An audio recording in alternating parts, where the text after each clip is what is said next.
Assalamu alaikum. Welcome to Views on News. As a report by the Intergovernmental Panel on Climate Change exposes that Earth is likely to cross a critical threshold for global warming in the next decade. It will come with its own challenges, it will come with its own problems as far as we've seen climate change and its difficulties in the last decade or so. We've also seen, of course, the unprecedented flood damage.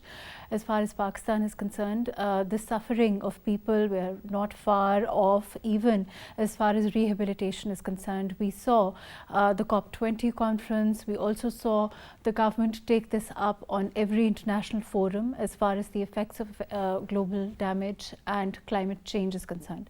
We'll be talking about the ramifications and what can we expect in the next years or so, and also the kind of response that we would like to see from the global community, and the kind of response we've seen till now, what is to be expected as far as honoring the word of the international community is concerned regarding global effects of climate damage. All of that today on Views on News. I have with me Waqar Sherazi, who's an expert disaster response.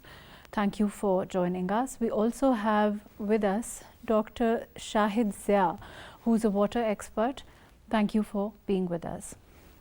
We'll have other guests a little later on in the program. We've seen the damage is unprecedented. We've also seen the country suffer overall, continue to suffer. Things are far from over for the flood affectees at this time. In terms of rehabilitation also, what can we expect, Dr. Shahid, what can we expect in the next decade or so, particularly because now this report is exposing that things are far from over? Thank you very much. I think it's a very timely debate on what's going on due to climate change, particularly to our agriculture sector now, and then what we can think of down the road, 10 years down the road, where we will be and what we will be facing in terms of climate change. What I can say here that in climate change, changing patterns of rains, temperature variations, and the heat waves, that will determine what kind of production systems, what kind of crops we can grow, and then what kind of research we should be conducting in agriculture sector deal with these changes in future. Let me briefly explain what do I mean when we see that rain, temperature change, and the heat waves can affect. Let's take the example of wheat crop. Wheat crop is sown in November, October, November, and then we are facing for last many years delayed rains in that period, the sowing period, that delays our wheat sowing in many areas, particularly the rain-fed areas of Pakistan. And then next comes when grain formation period of wheat. That is the time when it requires moisture and it requires smooth changes in the temperature. That is the time when we get more rain, humidity, and then a temperature variation to the extent that it affects the grain formation. Year before last, our crop was very nice looking at the field, but when the farmers were harvesting, they were seeing the decrease in the production because the weight. Dr. Shahid, I'm going to interrupt you here. As far as the effects overall on agriculture, which you are talking about, I want to come back to that. Let me also take Dr. Zaheer Ahmad Babar, who is Director PMD.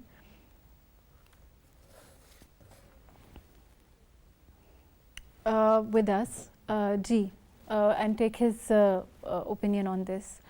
Dr. Zaheer, Can Okay, there's a problem with the audio. Ji, Doctor, we also have with us Waqar Sherazi, who's an expert on disaster response. Ji, Waqar Sahab, can you overall tell us, of course, we've seen the damage as far as flood. There's no doubt about the damage and the effect of it. Also, you know, how much of it in terms of, is it still continuing, the estimates of the kind of damage that we've seen? Are they increasing? Are we into rehabilitation? What's the overall scenario now? Well, Mahrukh, many thanks indeed, and I apologize for a belated No problem. appearance at the studio. The climate change is there. It is a concrete reality throughout the world. And it is also a reality that Pakistan is amongst the top 5 countries that has been facing the catastrophes that has been triggered by climate change, which we call climate-induced calamities. Okay. And it has been said by the experts that there would be more rapid calamities in Pakistan from now onwards, because the climate change phenomena is increasing day by day. Okay. Since we are contributing, we as a globe, we as a global population, contributing more and more into greenhouse gases, right. the fossil fuel burning indeed, the carbon emission, which is contributing the overall temperature increase of the globe. And the temperature increase is one of the most significant reasons of the climate change itself. So the climate change is there. We have observed just recently a massive floods which were bigger than the floods of 2010. And besides that, we are now again receiving some unexpected rains. But Dr. Shahid, even the weather now, you yourself are saying that's unexpected rains. The rains predicted in the next couple of days also are largely unexpected. The way that the weather pattern overall has changed. And correct me if I'm wrong, but overall, as far as the damage is concerned, as far as our contribution to fossil fuel emissions are concerned, all of those things, isn't it true that that is less than 1% as far as Pakistan itself is concerned? Well, this is truly a global village nowadays, and in this sense we can say it rightly a global village, because it is not the case that fossil fuels consumption is higher in Pakistan. Some other nations are contributing more in fossil fuel emissions, but some other nations are paying their cost. Right. And as I have said, that Pakistan is in amongst top 5 or top 10 countries in the world. That's suffering. And those who are suffering. And all these top 10 countries are not the developed countries which are responsible for more emissions, since these countries are poor countries. So it was again a turmoil for already poor countries who has been facing the economic challenges, and who has been facing the people of those countries were facing challenges due to existence of poverty and rest of the issues. And it has yet another challenge which has contributed more to their problems. But while we say that we are contributing into the emissions, we'll have to look towards the countries who are responsible for producing more carbon footprints in the world, which are becoming a reason for the climate change. But when we talk about climate reparation or climate damage reparation, I want to move and talk about the response that we've seen. Ji, Shahid Saab, can you hear me? Sure. Yes, I do. Ji, so Shahid Saab, we're talking about climate reparation, climate damage reparation. Recently, the response that we've seen from the world, that we've seen from the global community, how would you look at it overall? How would you assess it in your opinion? How sufficient is it? What can we expect in the kind of scenario that's likely to follow now? Actually, the problem with the climate change is that we can broadly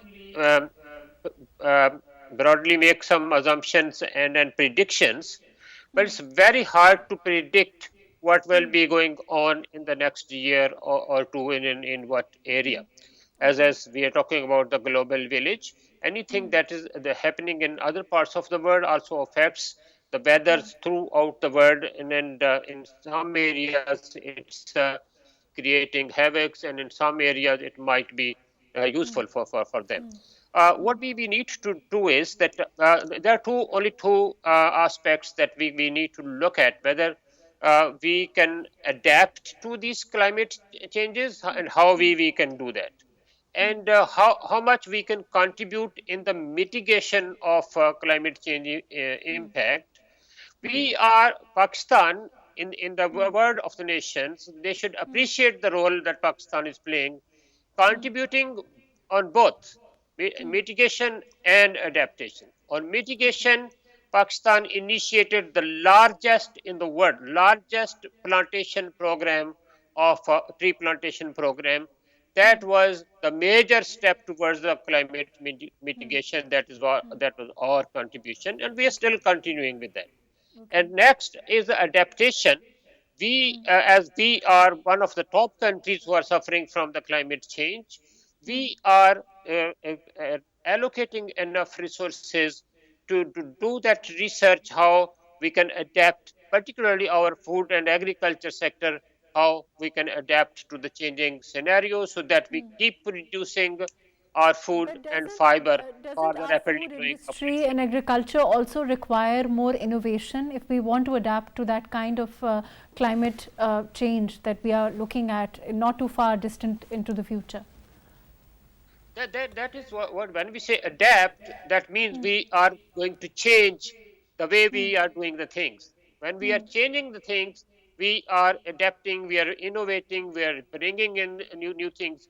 Let me take this opportunity and say that we do need our agricultural research program agenda refocused on the climate change induced stages in agriculture, and Okay. change our breeding programs to address those issues. Second, we need to change the crop agronomies so that we can adapt our crop production technologies to the changing scenarios. As the World Okay. Bank also mentioned, the climate smart agriculture is one of the top priorities that in the world that people and the farmers are adapting to the climate change. But in Pakistan, I think there are so many areas where we can also try ecological agriculture technologies and organic agriculture technologies, where we can produce high value crops so that our farm incomes do not drop while we are suffering in main cropping areas like in our wheat crop. Okay, So let me come back if to we you on that note. Shahid Sahab, you agree with what Waqar Sahab is talking about, generally speaking, of course, but in terms of the innovation in agriculture that is needed, unfortunately, we also lack funds, and that's no small feat to try to deal with that kind of a problem at this time. Yeah. Well, Mahrukh, in Geneva Convention this year, the international community showed up with a great amount of pledges that crossed $9 billion for the Pakistan in terms of rehabilitation of the floods 2022. But I think not much of the pledged amount has been received at Pakistan's end so far. So, since the money is the catalyst and money is the game changer, and the countries, those who are suffering from the climate-induced calamities, don't have the required amount of funds, international community will have to reflect upon. If we receive a dormant reaction from the international community, there would be a dormant response from the nations like Pakistan, since we are not we don't have enough resources to combat the climate changes.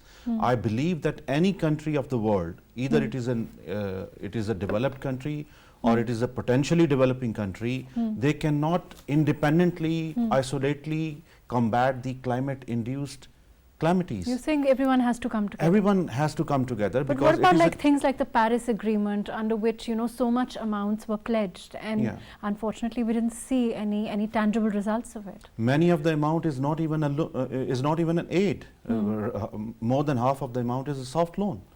So I think that there would be a higher requirement for rehabilitation. And as far as the adaptation is concerned, I would like to add that we also lack in terms of capacity as well, because on one hand, we are now switching towards the renewable energy solutions for agriculture sector people, for the farmers. But on the other hand, we are not able to convince or train farmer not to squeeze much more water from the earth, since just because of having a free energy source. So it has been happening everywhere in Pakistan, that the farmers, those who are having the solar panels, they are squeezing much and much water from earth, and this water is scarce, this water is precious, and the water table process is a 1,000-year process. The solar energy needs more, I mean, it takes more water. It No, requires. it is not the way. I'm talking about the training of people, how to use environment-friendly techniques. You're saying we don't have the kind of training, we don't have that. How to consume resources in an economized way. Water is a precious resource. Okay. So previously, farmers had to pay for their tube bills because the tube bills were on electricity. Those were paid bills. Now, since they are shifting on from the formal electricity to the solar panel produced electricity or energy, which is free, so they are not bothered that how much water they have to squeeze from earth. So in a way, they are affecting another precious resource, which is the water table. Which is water table. So we are using more than the water required by the crops. So how do you propose to deal with this? Then of course they don't. The training and awareness is the only solution. And is the government undertaking any measures to? I think beyond government, it is also a responsibility of media, because if you see that on international media like DW and BBC, more than 50% of their time is given to the climate change. More than 30% of their time is associated or dedicated to the climate-induced problems. While in our country, we talk about sensationalism and politics and the internal things, and rest of the sensationalism is our move. Right. Ji, Waqar Sahab, can you hear me?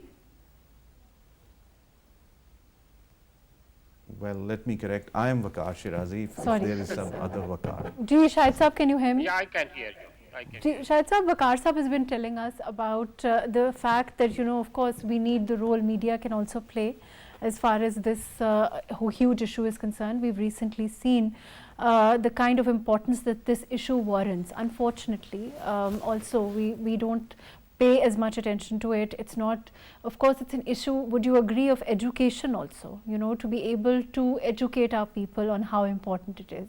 And, of course, the ramifications of it that are right before them, to be able to, to be able to understand that is also, unfortunately, something that we need to focus on. Do you agree? Because I think a lot of our people don't really understand how serious climate damage is, how important it is, and what measures need to be taken to deal with it. So along with that, of course, is also training, educating people on how important this issue is.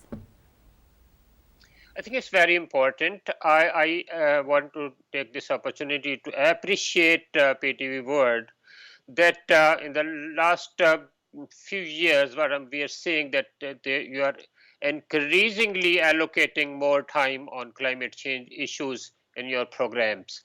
And there are several programs on different aspects of climate change adaptation. But that is, I agree with Waqar that we need to do more. We need to bring it into our schools or colleges, universities, and in our media and in different types of education. Though the other other aspects of education needs also be taken care of, I agree with Waqar that the media nowadays is the strongest way to educate people quickly on these issues. But you see, just education sometimes not even working in the most educated societies of the world when it comes to this kind of disparities in economics, when you can freely pump water and then you are not supposed to pay for that water that you are pumping free. So it's there are no sort of tools like in different countries they use taxation, pricing of the underground water also. But in a country like Pakistan, implementation of these kind of programs is even cost more than what it sort of benefits. But it is important, and we need to educate our farming communities, not only just the pumping water, use of available water, the flood irrigation system that we are using in most of the crops is the most inefficient way of using the available sweet water that is suitable for our agriculture. So we need to do programs where we What can about things teach like drip our irrigation? communities. Gee, what about things like drip It is irrigation? the area under drip irrigation in the solar water technology, the drip pumping and then sort of different more water efficient technology is increasing, but still we have lots to do on that. But what we Right. need more, Fair enough. more is Let me go to Waqar sahab. Waqar sahab, you are I mean, of course, drip irrigation, things like this, but again, you know, I agree with what Dr. Saab is saying, but essentially it's about educating our farmer. Do you think a normal, you know, farmer of a small scale farmer, even to an extent relatively larger you know, farmers that have larger tracts of land, are educated in this enough? Do we have enough programs educating them on the kind of potential to damage that they're sitting on? How do they, you know, change their ways of farming? Do they have enough programs that are being introduced? Help from the government side also? Of course, we know that this government's hands are tied with regard to funds, but is there that paraphernalia? Does it exist? There is an overarching answer to it. Okay. The population increase in Pakistan and the population boom is in Pakistan. In next 30 to 35 years, our population would be exactly double than that of now. And with whatever the growth rate, economic growth rate we achieve, we would not be able to feed the double population after 35 years. We would not be able to provide resources which are required to educate that set of population. We would not be required to fulfill even the basic life necessities of that population. So for adaptation, we'll have to have a three-pronged approach. First of all, to control the population. Other is stop playing with environment or climate or nature. We'll have to keep on proceeding on the afforestation, because we were amongst the top countries when who you say contributed stop playing, you mean that we cut down trees? Yes, we contributed the most in deforestation. While Pakistan came into being, I don't know exact figures, there were lots of forest at the surface of Pakistan, but we have in 75 buildings to and of course, now we have concrete structures. The property tycoons, the property builders in Pakistan, but there is no nature conservation seen on the canvas in Pakistan. So we'll have to keep on proceeding on the afforestation. And the third thing is that we'll have to develop the capacity. Capacity in terms of trainings, capacity in terms of awareness, and nevertheless capacity in terms of building the infrastructure that is climate resilient.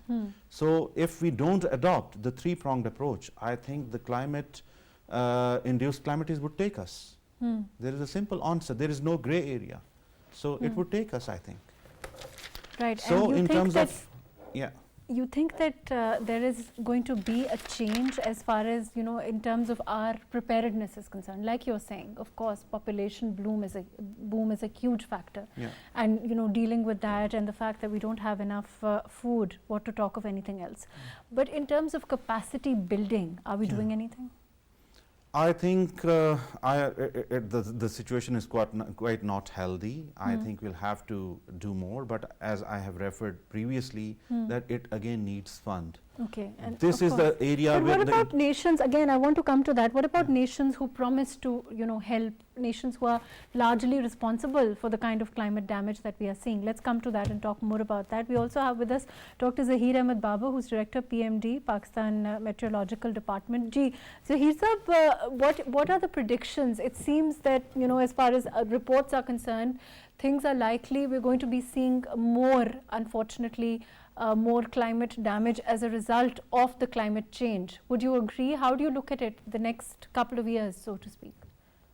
As far as climate models are concerned and the climate predictions are concerned, the climatic extremes are going to increase. They can be the heat waves, extreme heat waves, rainfall events, drought events, or flood events. So the climate models are predicting that in the near future we are going to see more climate extremes. Are you as your department, as far as preparedness is concerned, how are things overall to this kind of change in weather patterns that you're looking at this time, and of course the problems that it will necessitate?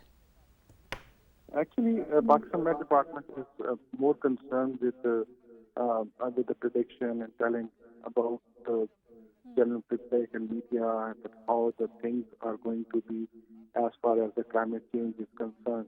Are we going to see any more extremes in the coming days or coming years ahead?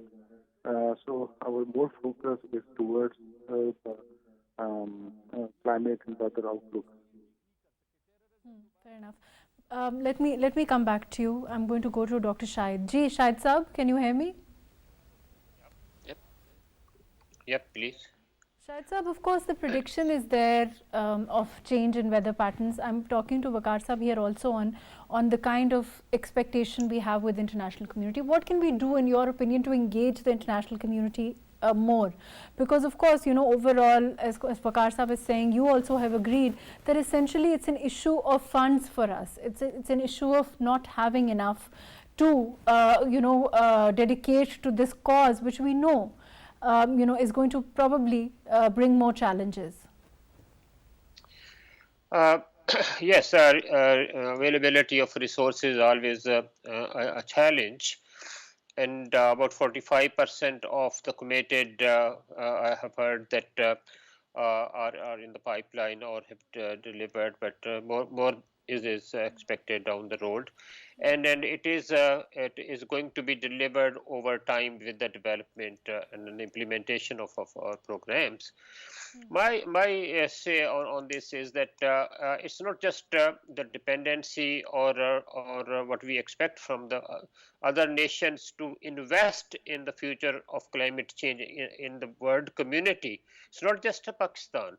It's not we are demanding for Pakistan. We are demanding because we are suffering for the collective sin of the world community, not just our own contributions into climate change. So that is one aspect. But I keep insisting that we need to rethink about the allocation of available resources when we say development or whatever, wherever we are implementing.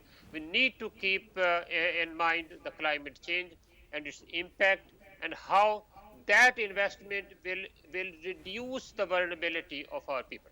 Waqar Saab here has been telling us how, I mean, in the next, we don't even have enough to feed our people if we look at our population boom.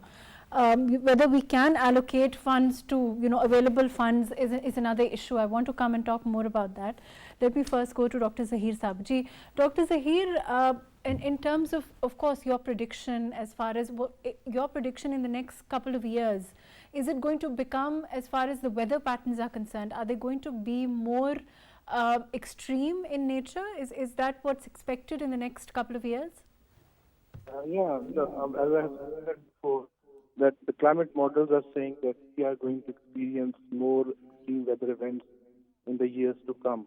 And we should be prepared to face more climate extremes, not in our country as well, but in the neighborhood as well, in the whole world, because of the climate what change. makes us more vulnerable as far as our own country, of course, is concerned is the fact that, you know, we don't have the funds, we don't have the resources, we don't have enough to deal with the kind of damage that will come our way. And then we don't have an international community that's going to give us or we expect, I mean, what we've seen from the past, they unfortunately haven't really helped us as much as, you know, we would like overall, and in terms of taking responsibility, in terms of you know, being able to own up to the damage that is invariably coming from that side. So I guess the challenge for us becomes more extreme. Am I right? Yeah, partly I will say that because we have to take our responsibility as well. We can't rely on the international community for everything which is happening around in Pakistan. For example, the extreme weather events are not only happening in Pakistan, but they are happening all over the world.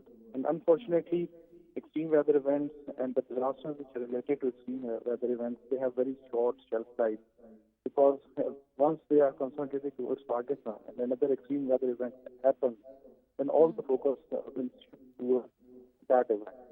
So we have to take some adaptive measures as well. For example, restrictive measures. Do we have sufficient data? Do we have sufficient research, in your opinion? Yeah. Climate science is emerging. Have some. Because we are already all relying on the climate data which is being used by different models. So as far as the climate extremes are concerned, the extreme weather events are concerned, past trends have shown that they have been increasing for the past few decades. So as temperatures are rising all over the world, we can safely say that we are going to use more extreme in some years. Fair enough. Thank you so much for being with us. Thank you for your very valuable input, Dr. Zaheer. I want to come back to the studio. Waqar sahab, you heard what Dr. Zaheer has said. He's saying that we have the research, but that we need to take responsibility. We need to own up to what the situation is. We can't blame the world. Do you think that's fair? We can't blame the world, yet, you know, they're responsible for more. We are responsible for less than 1%.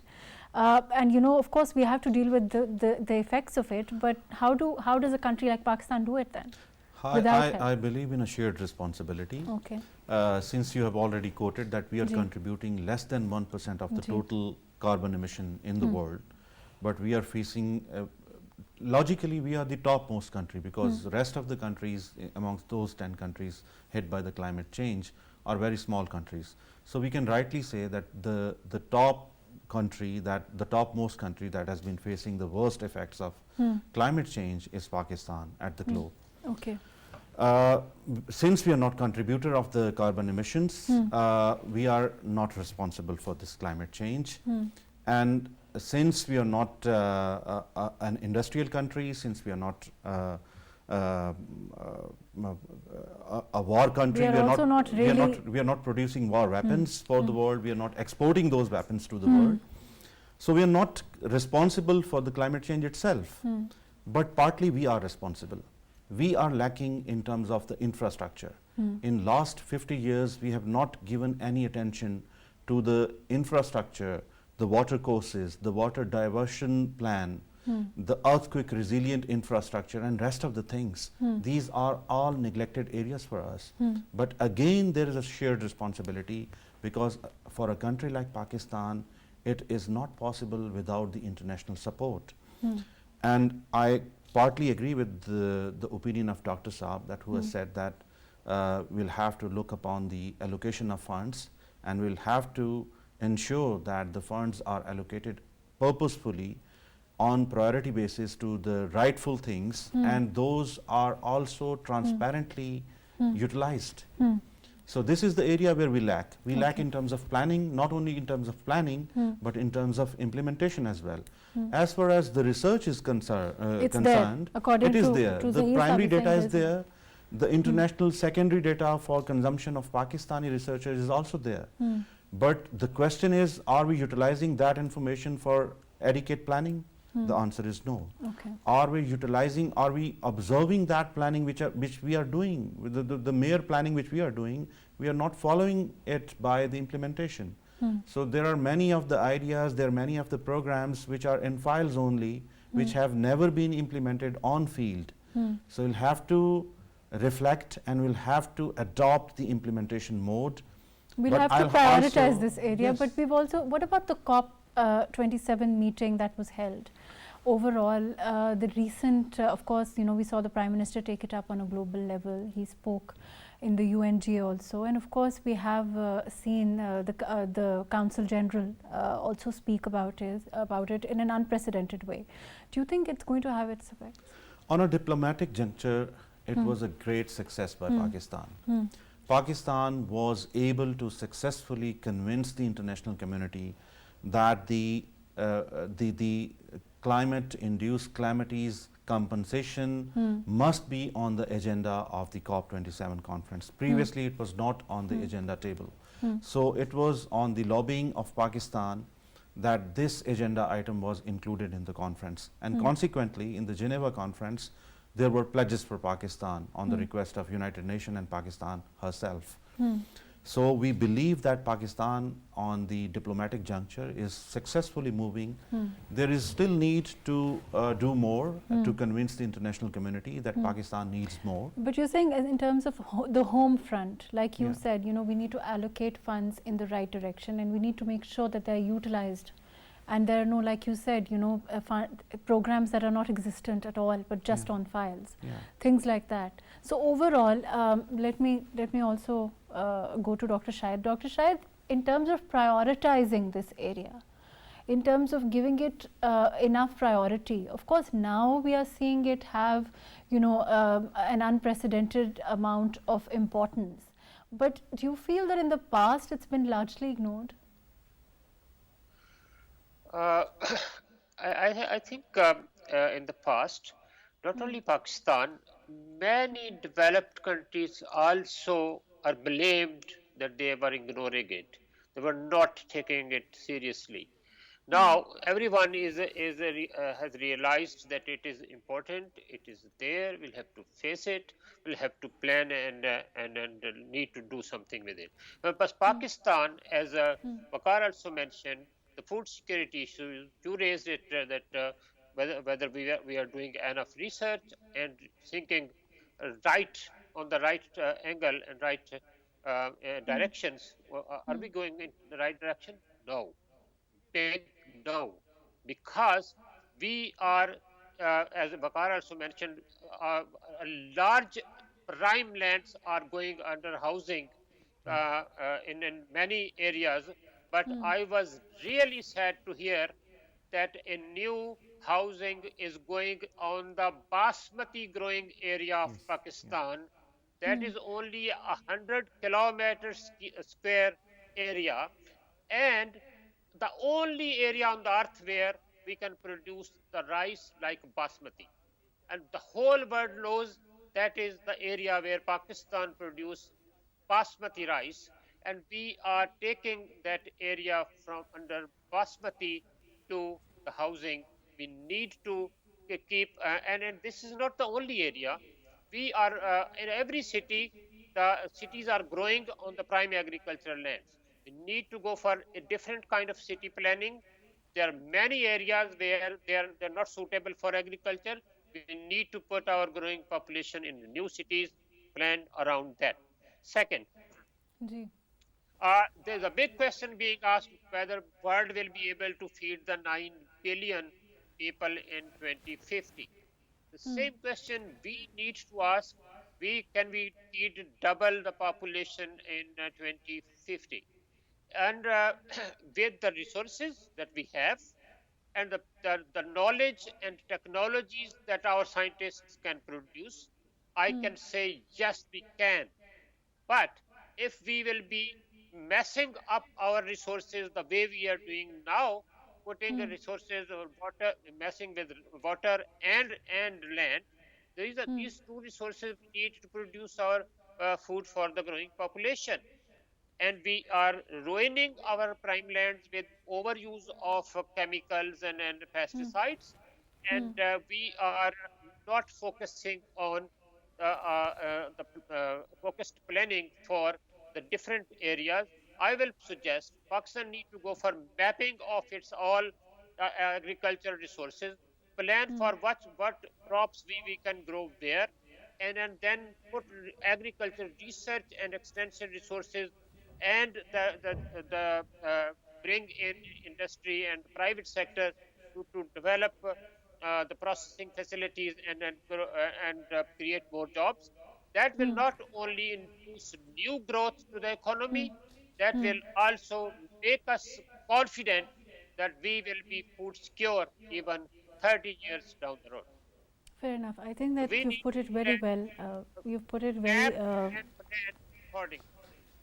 right. Let me go to Waqar Sab. Waqar Sab, you've seen, you've heard what Dr. Shahid is saying. He's talking about, measures that we can take, and unfortunately the way that we are building, the way that we are using our resources. So of course, in that sense we can blame the international community, but there is a lot that we are also doing wrong.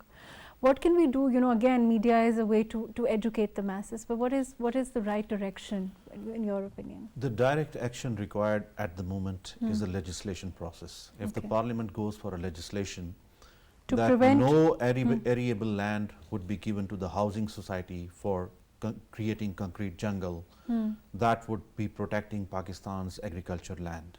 Okay. We are already out of the agriculture land. There is a scarcity of the agriculture land in Pakistan because the under command area of canals is limited. And rest of the arid agriculture area is also not unlimited. So we'll have to protect it for the nations to come, for the people to come, and for the generations to come. And on the other hand, we'll have to have a training, a comprehensive training and awareness program. When I say the training and awareness, these are two different things.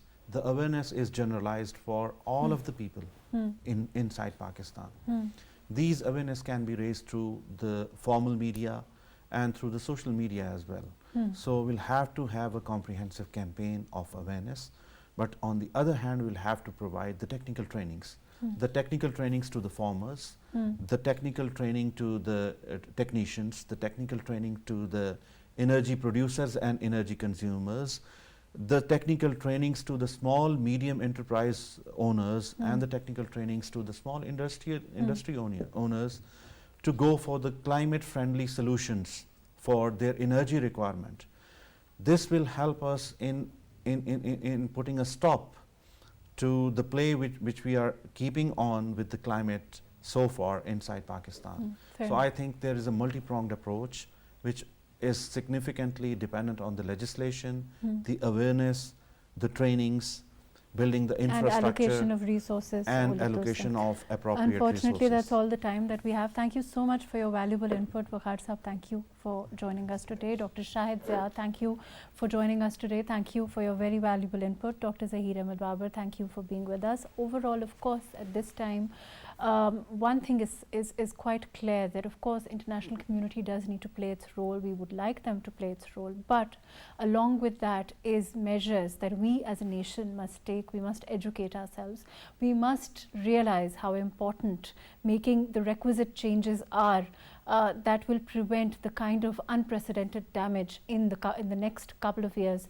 Already the damage that we are grappling with this time, the flood damage that is still right in front of us, that we are still dealing with. Let's hope that we can all do that. Thank you so much for joining us today on Views on News.